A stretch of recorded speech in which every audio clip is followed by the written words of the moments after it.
कि रक्षाबंधन का त्यौहार क्यों मनाया जाता है, कब से मनाया जाता है, इतिहास की जरूरत नहीं, उसके महत्व को समझने की कोशिश करो।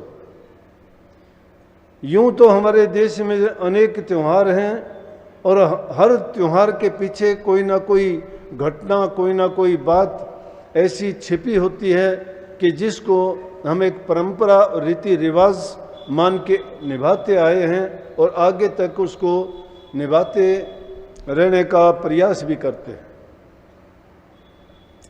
लेकिन अगर उसका कुछ जानना ही चाहते हो तो यही बात थी जो महत्व में बता दी गई।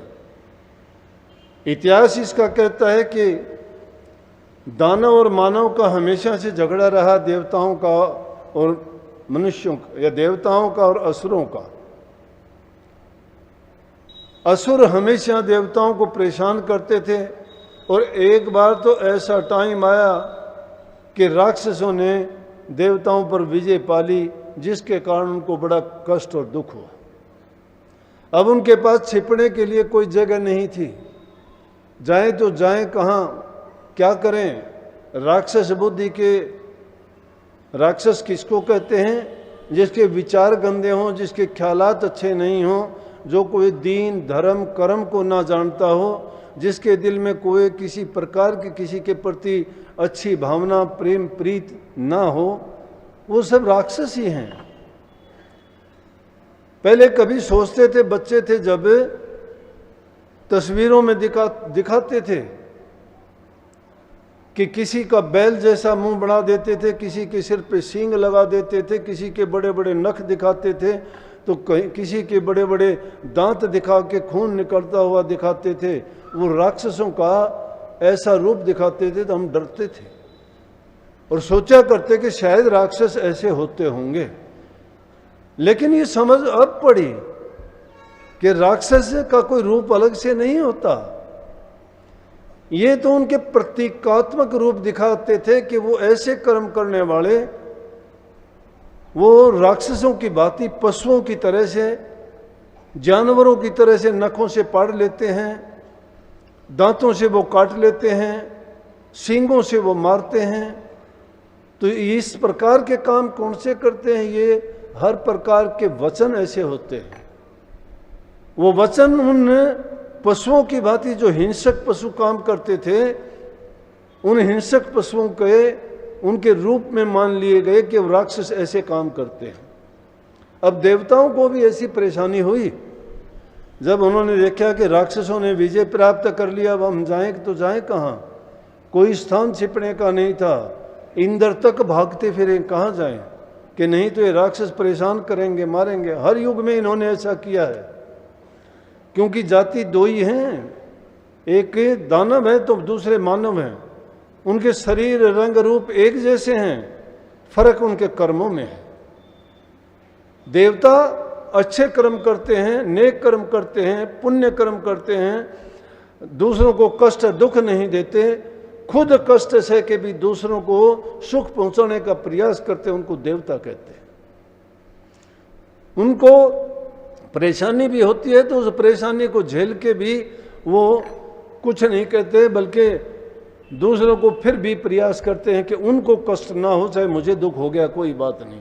और उनको सुख देके भी वो अपने आप को अच्छा, बल्कि उनको आत्मिक शांति मिलती है, मानसिक उनको ये एक संतुष्टि होती है कि मैंने नेक काम किया है। लेकिन जो दुष्ट लोग होते हैं, वो राक्षस प्रवृत्ति के होते, वो बुरे काम करके, पाप कर्म करके, दूसरे जीवों को दुख और कष्ट देके वो खुशी मनाते हैं, वो हंसते हैं।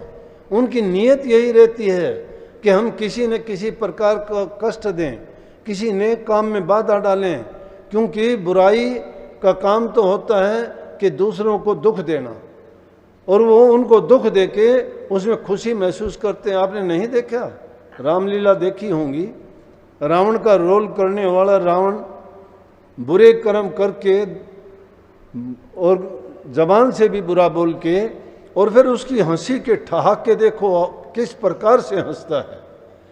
इसी प्रकार से ये उनके रूप दिखाए गए हैं कि वो दूसरों को दुख दे के उनको कितनी खुशी मिलती है। तो उन राक्षसों ने जब ऐसा किया, देवताओं को बड़ी चिंता लगी। इंद्र भागा हुआ बृहस्पति जी के पास पहुंचा। देवताओं के गुरु हैं बृहस्पति जी। कहने लगे, जी बड़ी मुश्किल और परेशानी में फंस गए हम तो,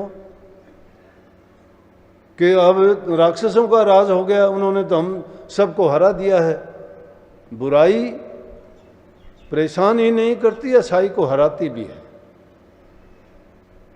अच्छाई दब जाती है, बुराई जीत जाती है।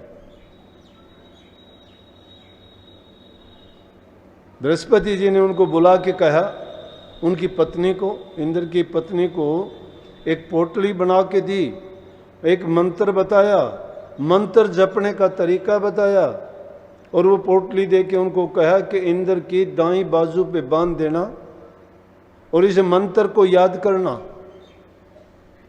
उस मंत्र का सुमरण करते करते जो भी काम करेंगे उनकी फतेह होगी। इंद्र ने वो अपने दाएं हाथ पे बंधवा के और उन्होंने नाम का सुमरण किया और राक्षसों से दोबारा लड़ाई की, तो राक्षसों को हरा के पुनः उन्होंने, इंद्र ने राज प्राप्त कर लिया और देवताओं की विजय हुई। एक इतिहास तो ये कहता है कि परंपरा चल पड़ी कि उसी दिन से ये रक्षाबंधन का त्यौहार मनाया जाने लगा और इसको बहनों ने मुख्य करके माना कि वो रक्षा सूत्र भाई के हाथ पे बांधती हैं, तो उसके हाथ पे बांधने से भाई को तो उनकी बहनों की तरफ से दुआएं मिलती हैं और बहनों को ये आश्वासन मिलता है कि भाई तेरी रक्षा और सुरक्षा करेगा और तेरे जीवन में हर प्रकार से तेरा एक सामर्थ जो तेरी हर इच्छा को पूरी करेगा। इस प्रकार से ये त्यौहार का महत्व बन जाता है। उस समय से